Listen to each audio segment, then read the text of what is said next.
Sa kanto, isang umaga, ako'y nagmamadali.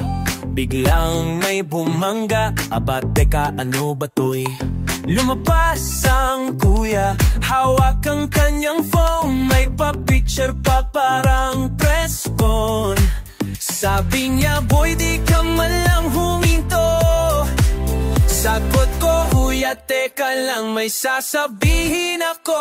Luma ang kotse mo, bago ang kotse ko. Iniisip ko doon, wala kang pambayad, kaya ako'y tumakbo. Sorry na po, ako'y natakot lang. Sa isip ko'y baka ako po pa ang mapagbayad ng sira mong tambuso.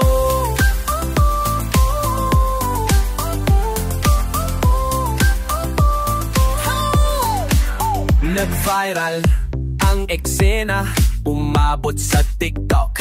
May remix na sa YouTube, pati lolo mo na shock.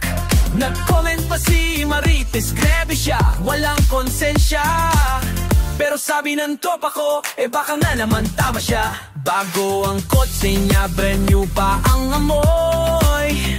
Yung isa, kita mo na yung kalawang sa gilid, boy. Luma ang kotse mo, bago ang kotse ko.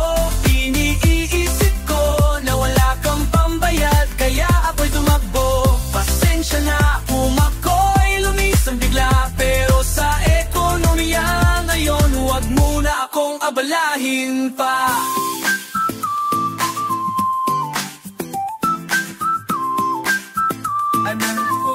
Kuya, wag mo akong husgahan. Di mo alam ang pinagdaanan ko. Pinag-ipunan ko ito ng 5 taon. Cash yan, at ayokong ipasok sa insurance ang gasgas mong singhaban. Hangit pati, luma ang ko.